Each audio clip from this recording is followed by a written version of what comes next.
The numbers don't lie. Today we break down which Dodgers showed out and overdelivered and who came up short in the first half of the season.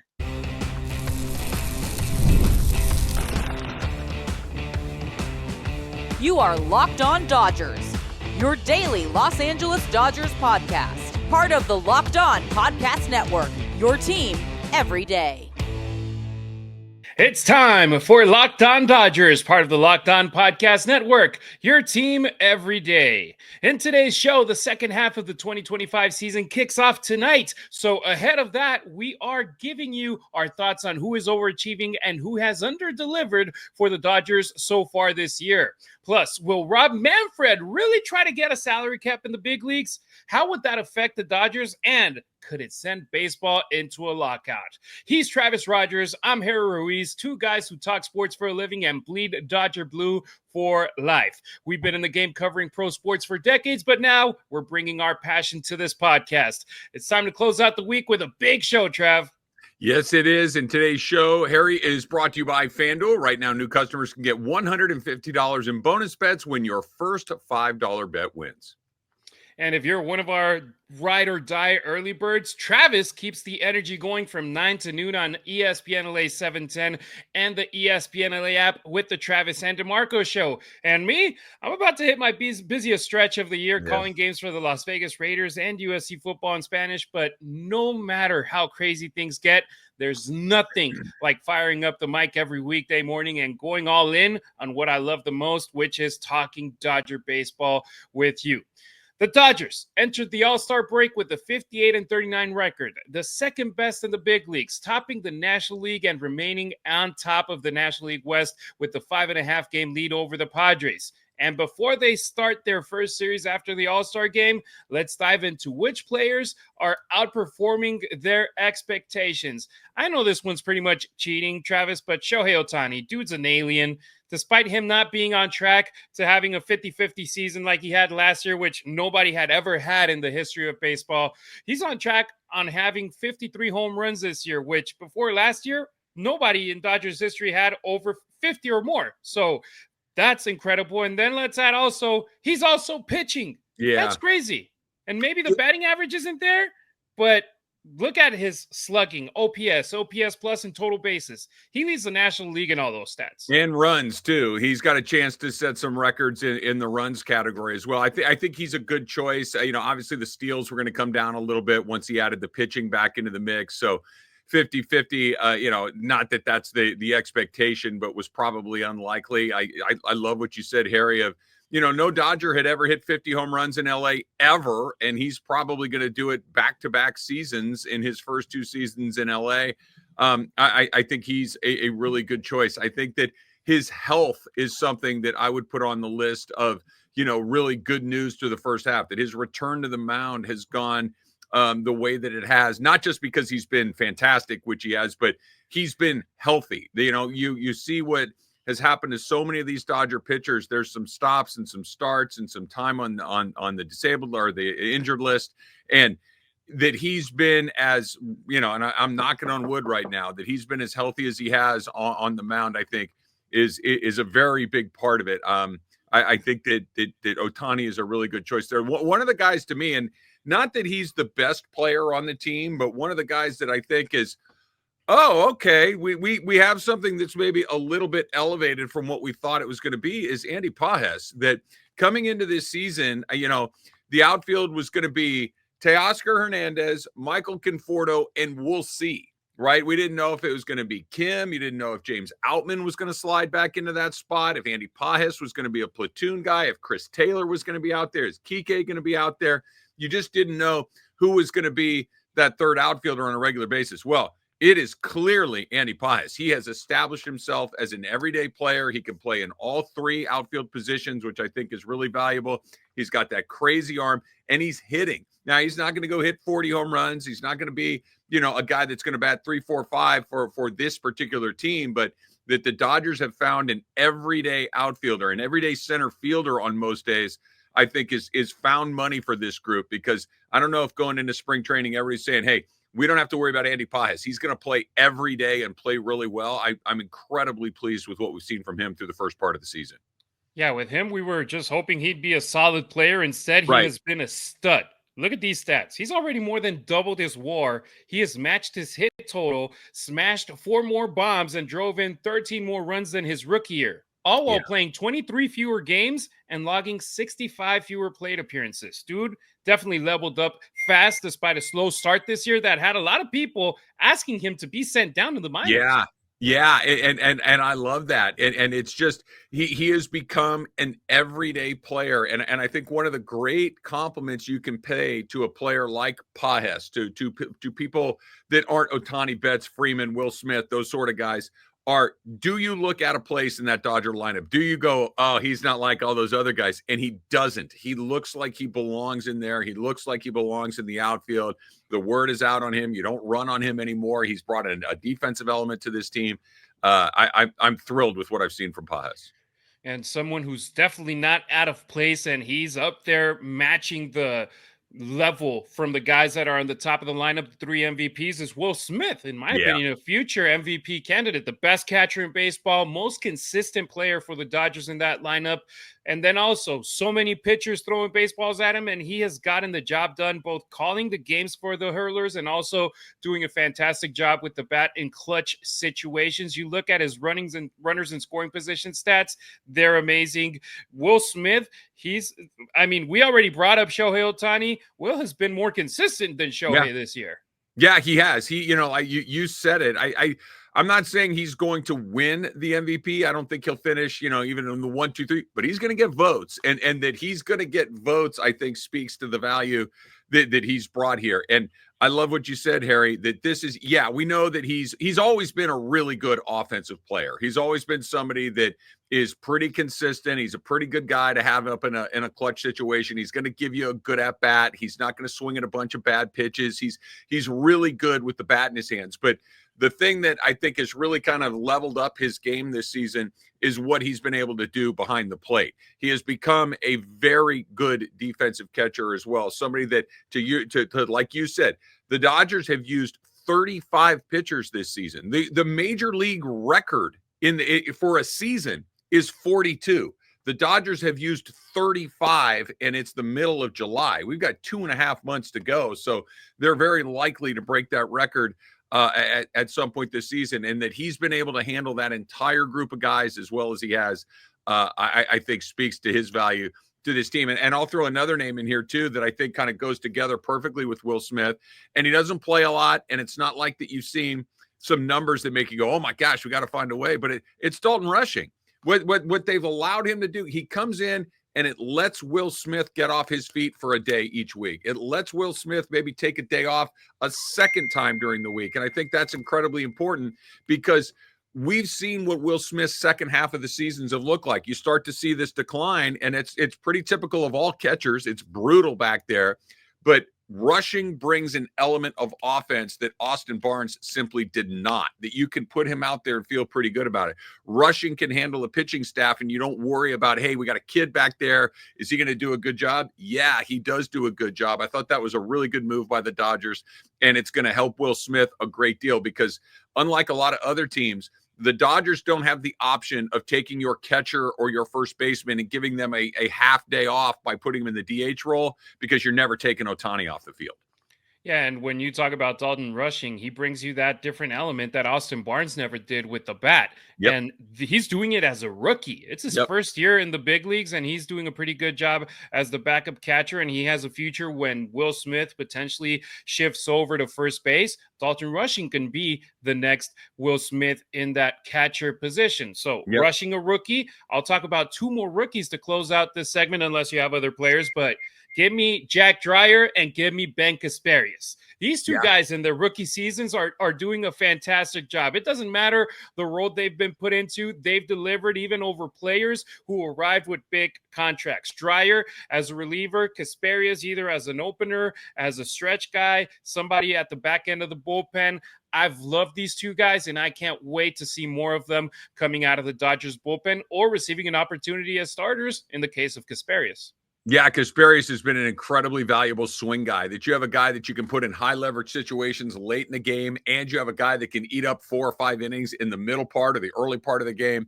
Incredibly valuable. One last guy that I'll throw in there as well, Harry.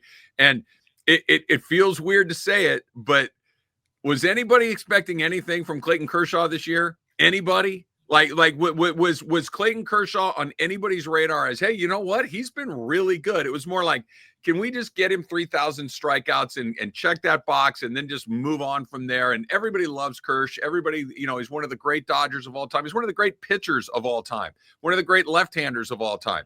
But did you think that every fifth day you'd be like, oh, good, Kershaw's going tonight. We got a good chance to win the game tonight. And that's what's happened. He's become a really, I don't want to say become, he is a really good option for the Dodgers this year. This was supposed to be a ceremonial hat tip, old man, check the box kind of situation. And instead, he's been a valuable starter for this team. And I think that's way above expectations. Yeah, a lot of people were like, oh my God, the sky is falling. Blake Snell and Tyler Glasnow aren't available. And Clayton Kershaw was like, hold my beer. Give me a second. He's had a good season for the Dodgers so far, and I can't wait to see him. I'm praying that we please get him in October so he can get his big moments when it matters the most. Well, while these players are definitely delivering for the boys in blue, there are also some who are having underwhelming performances. Next on Locked On Dodgers, we tell you who and if we think they're going to turn it around.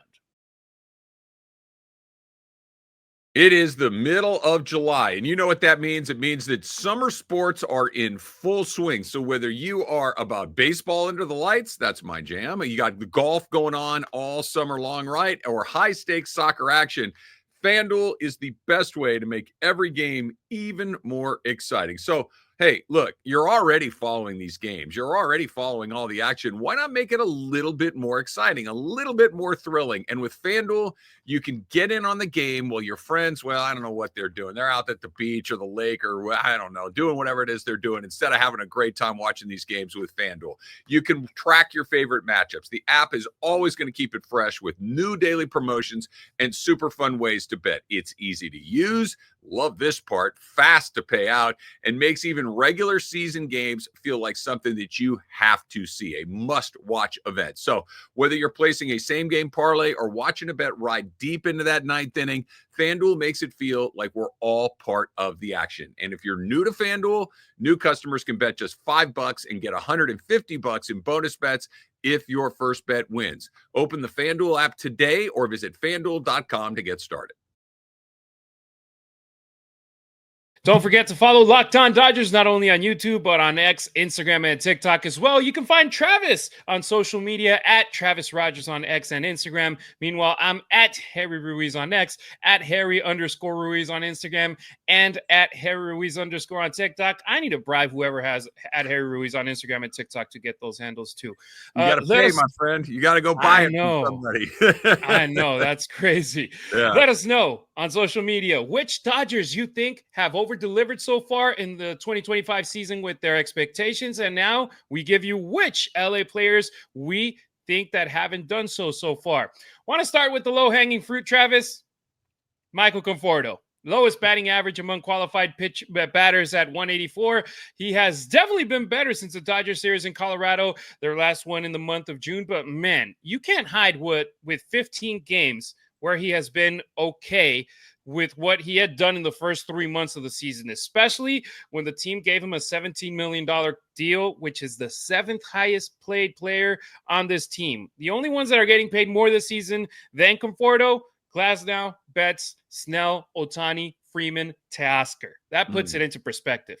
Yeah, I think I'm glad you had that last name last. That was Teoscar Hernandez. I think that the hope was for Dodger fans is that Conforto was going to have a similar impact the way that Hernandez was or did with the Dodgers last year. That Teo comes in, He is immediately a fan favorite. He's a terrific performer. He's a great guy in the clubhouse. He's somebody that has big moments. He wins home run derby. Like Teoscar Hernandez has been around. He's played in Houston. He's played in Seattle. He's played in Toronto. Good player, but you're just like, yeah, okay, he's a guy. He comes in and he immediately feels like a Dodger. He immediately feels like somebody that belongs to this community, that belongs to this team. And, it was one of those, the Dodgers did it again. They took a guy that was pretty good and made him really good. And here they go and they win the World Series. I think that was what we were all hoping for with Michael Conforto.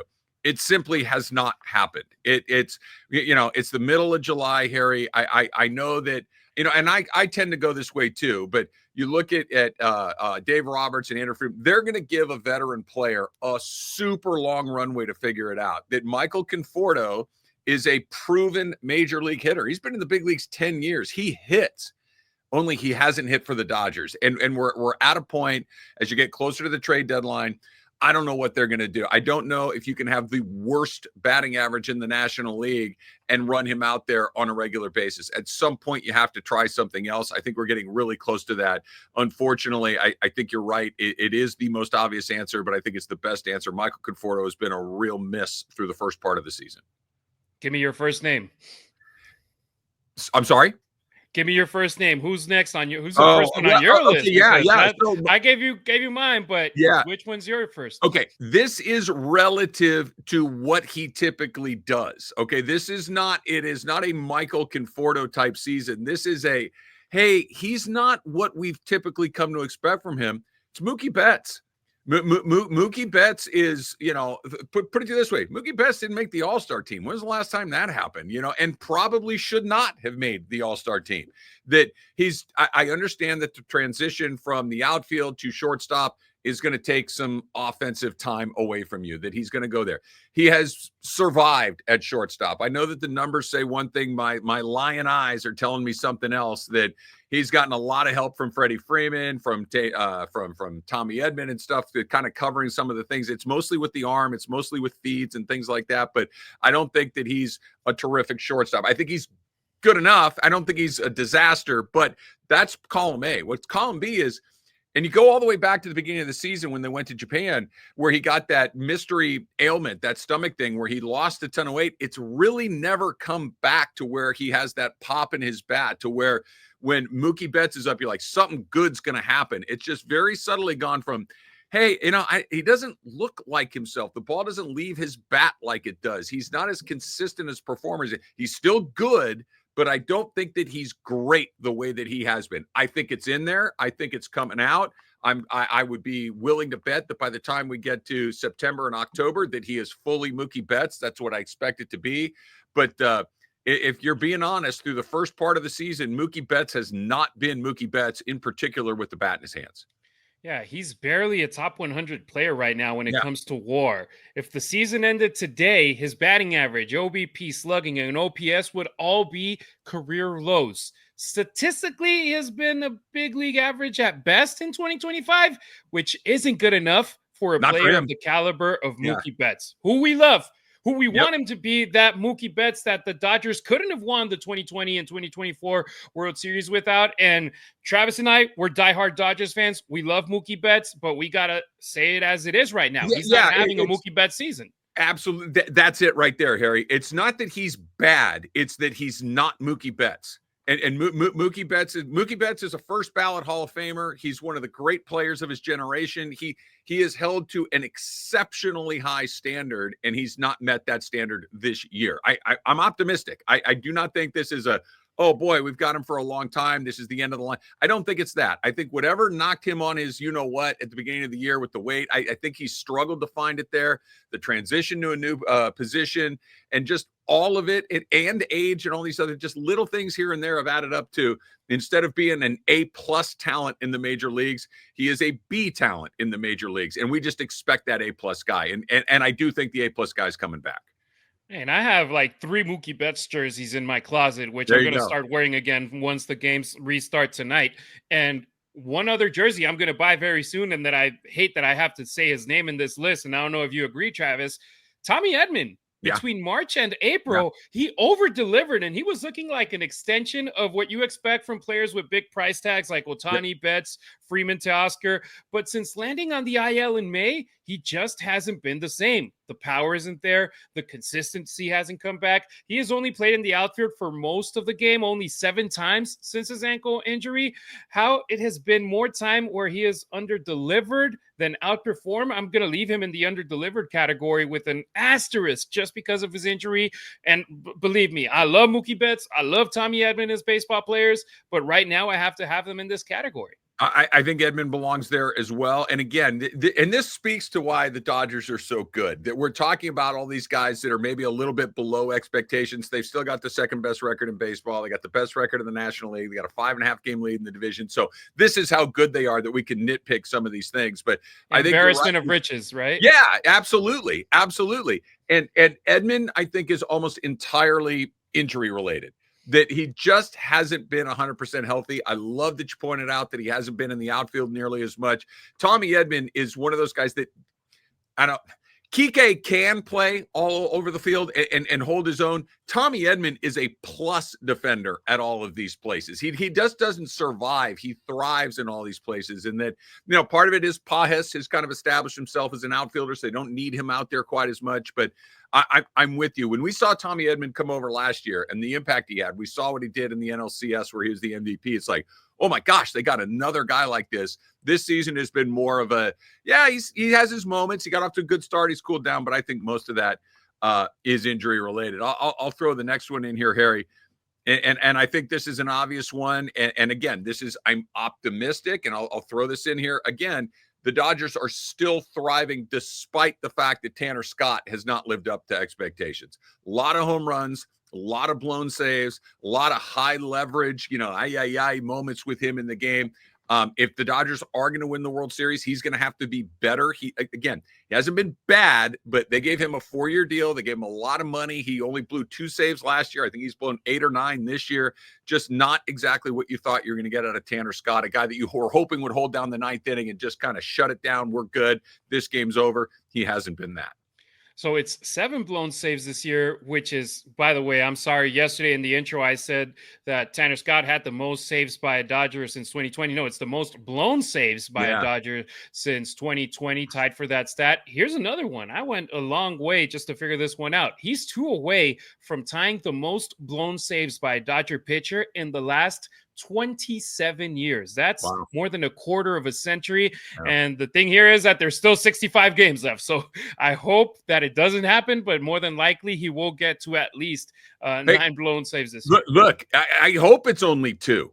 Right? Exactly. That would be great. I hope that we're not in double digits. I hope that we're not in 13 or 14 territory. Again, Blake Trinan is on the horizon. Hopefully he comes back. We'll see what it looks like before the deadline. But like I've said many times before, I think that Scott's stuff is really good. I think it's location related. I think maybe there's a mechanical thing going on there that's not allowing him to get the ball in the spots that he wants to put it. But the stuff is good. And when he does locate, he's still highly effective. I just think we need to get more of the good location and less of the, I'm not quite sure where this thing's going. And I'll give an inconclusive grade to 2 players when it comes to this underperforming category. Blake Snell and Roki Sasaki. Blake Snell was supposed to be a huge part of this rotation, and he still has the opportunity to do so over the last 60-plus games of the season, but only 2 starts when in the first half of the season. That's something that really hurts this squad, which fortunately they've been over to stay afloat and still stay as one of the best teams in the big leagues and the best in the National League. But man, I mean, we knew it, right? Blake Snell's a guy that's not going to be healthy all season long, but I wasn't expecting it to be 2 games and then wait and see. No, you're a little more generous than I am, Harry. I agree with you on Sasaki. The people that were paying attention, with Roki Sasaki, he came over here. He was not a finished product. He's a young player that needs a lot of seasoning, that is going to learn how to pitch in the major leagues, over a period of time. This isn't Yamamoto, who came over as a finished product, like, hey, he's ready to go today. That was not what Sasaki is. So his injury and minor league time and whatever that is, that's kind of about what I expected. Snell, I'm with you. Look, I know it's injury. If you don't play, you've underdelivered.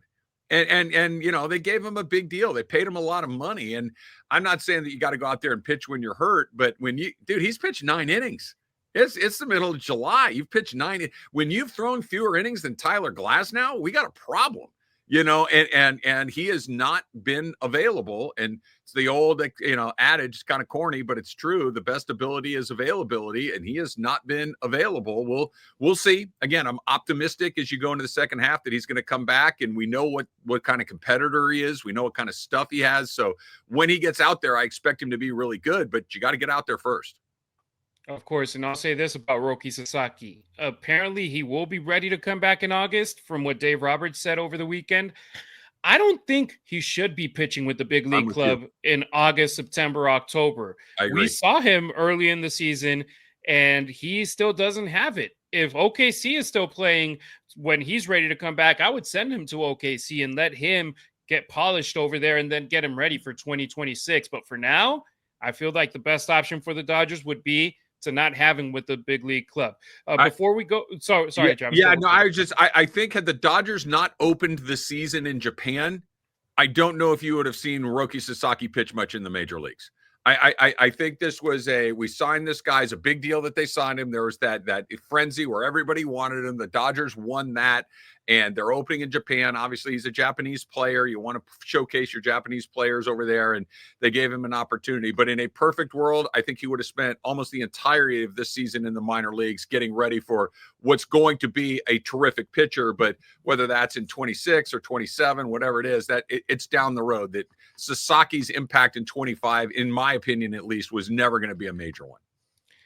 Is your list still have more players right now, Travis, that you want to bring I'll up? just give you the quick ones. At Muncy, both the incredibly slow start and the injury. The injury is just bad luck. He finally did start to come out of it there a little bit. You mentioned Snell. I got to throw Tyler Glasnow in there again. He hasn't played. When you don't pitch, you're a disappointment. Sorry. I know sometimes it's bad luck, but with Glasnow, it seems to be a bit of a pattern. And those are kind of the other things that I think need to be on the list.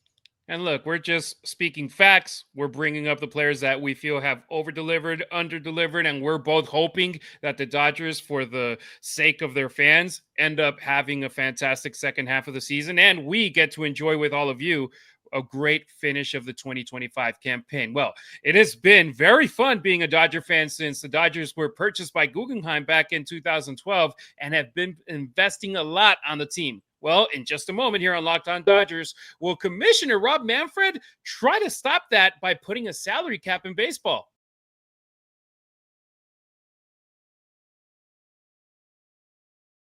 Thanks for making us your first listen wherever you may be tuning in, either on your favorite podcast app or on our YouTube channel. Smash that notification bell so you never miss a beat. Full episodes, hot takes, breaking Dodgers news. If it drops, you're on it. That's how you become an everydayer here on Locked On Dodgers. The current MLB collective bargaining agreement expires in December 2026, where there are owners in baseball trying to stop baseball from continuing as the only major sport in the U.S. without a salary cap.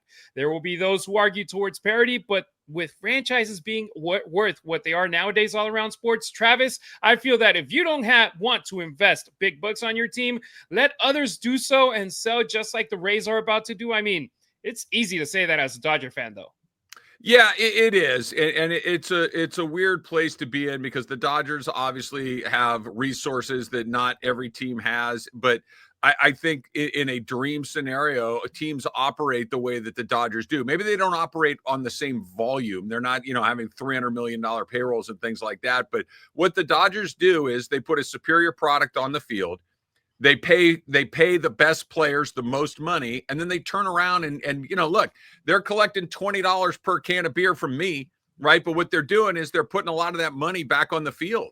They're reinvesting in the ballpark. It is a tremendous evening out to go to Dodger Stadium and watch the best team in baseball perform at a high level in a great environment, and you always feel like you're getting your money's worth. It's expensive, sure, but you never feel like you're getting ripped off, and I think that's not true of a lot of other places. So I'm coming at this from the perspective of a Dodger fan. However, Harry, I'm 53 years old, soon to be 54. I've been hearing about this my entire life. And unless the owners are really willing to shut it down for a very long period of time, they're not going to get this. because we've seen it happen before. We've seen strikes, we've seen work stoppages, we've seen the cancellation of the World Series, we've seen the use of replacement players, we've seen all of these things. And what do we have? Exactly what we've always had. Now there's thresholds, there's luxury tax penalties and all of these things that will make it, maybe a little less likely for some people. Like the Angels, I think, are a good example. The Angels spend money, but they go right up to the number and then they stop. So for a team like the Angels, it has effectively been a salary cap.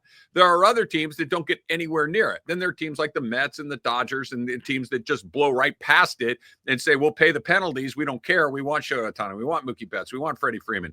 They're going to go do that. But I'm skeptical. I hope that we don't have another stoppage, but everybody's, getting ready to go to battle over this stuff. But I've seen it a million times before, and it gets ugly, it gets bad, it gets acrimonious, and then we turn around and we're right back where we started. I just kind of hope that we can skip the missed games and the hostilities and just figure out a thing that works best for everybody, because I don't think a salary cap's coming without an absolute bloodbath. Yeah, 1995 was the last time that games were missed due to a stoppage, due to a lockout. I don't feel that's going to be the case this season, because every year there's more money to be lost by missing games, especially with the way that TV contracts are going.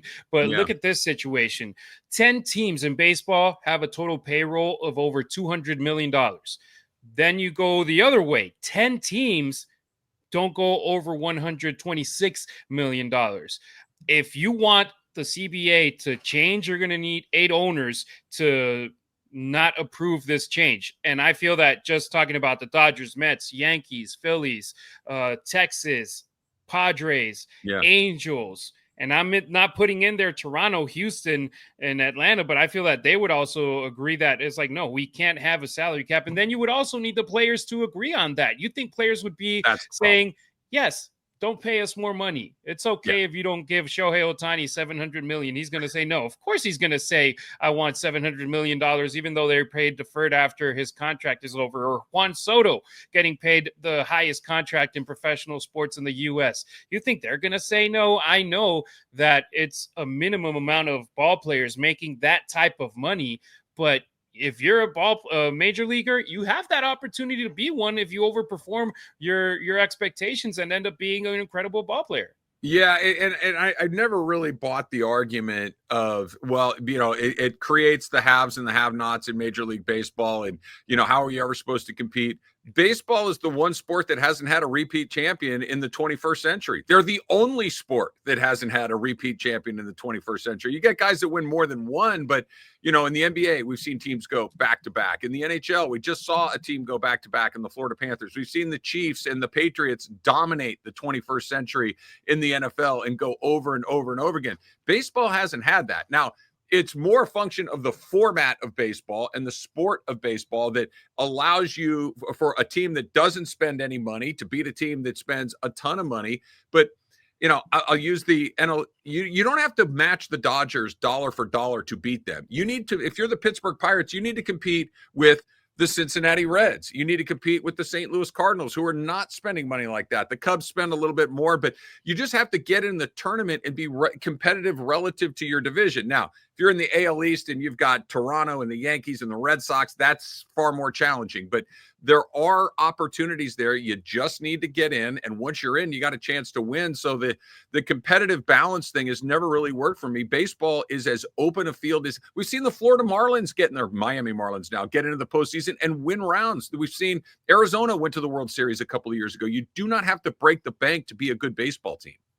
Yeah, and I mean, baseball is the most what-if kind of sport that we have, with the way that you have the Dodgers spending the most money, and they get bounced the previous 2 years before winning the World Series by divisional opponents in the D-backs and the Padres, and it's like, man.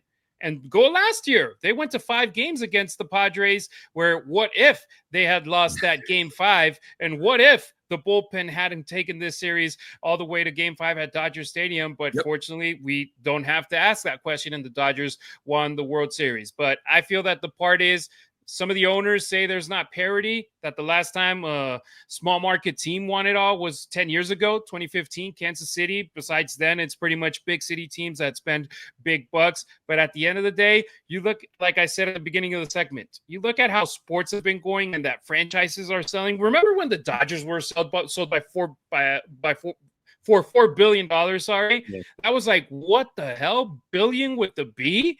Now every franchise that's being sold is being sold by at least $1 billion and change. Yeah. If you don't want to spend that type of money, sell your franchise. You're going to make way more money than what you bought it for, and let people who are interested in spending money be involved in the sport. Well, I'll kind of end it right there. I think you're right. I think that the pay disparity is a way for the smaller market teams and the smaller market owners to say, well, I don't have a chance, so I just won't spend any money. They don't want to win. Here is one of the reasons that being a Dodger fan is so much fun. There is no question that Mark Walter and the Guggenheim Group, they want to win. They want to make money. Good for them. This is why I'm excited about what's coming up for the Lakers. They want to win, and they put the money back on the field in large part. There are many of these guys that own these teams that is something that is in their portfolio. It is a vanity project to say that they own one of these teams, but they have absolutely no interest in putting a quality product out on the field. And they claim, well, we can't do it because of the money. That's not why you can't do it, or at least it's one of the reasons you can't do it, not the only reason you can't do it. So keep that in mind too when you think of these. Some of these guys have no interest in putting a winning team on the field. Of course. Well, that's a wrap for today's show. Big thanks for me and Travis for making Locked On Dodgers your first listen. If you're still craving more baseball talk, have the all-new Locked On MLB Game Night be your second listen. Every game, every night, all season long. Get local analysis on a national scale. Find Locked On MLB on YouTube or wherever you get your podcast. Shout out to Sully. He does a great job hosting the show. We'll be back on Monday to talk about the Dodgers coming back to the field against the Brewers, where neither Shohei Ohtani nor Yoshinobu Yamamoto are scheduled to pitch. Travis, how many games do you think the Dodgers win against the Brewers this weekend? 2. I'm on the same boat, man. 2 out of 3 win the series. Then let's go next week against Minnesota, I believe, is the following games. Yes, we got a 3-game series Monday through Wednesday. I got my calendar right here, ready to roll. We appreciate you riding with us. Until next time, keep it real, keep it Dodger Blue. See you Monday.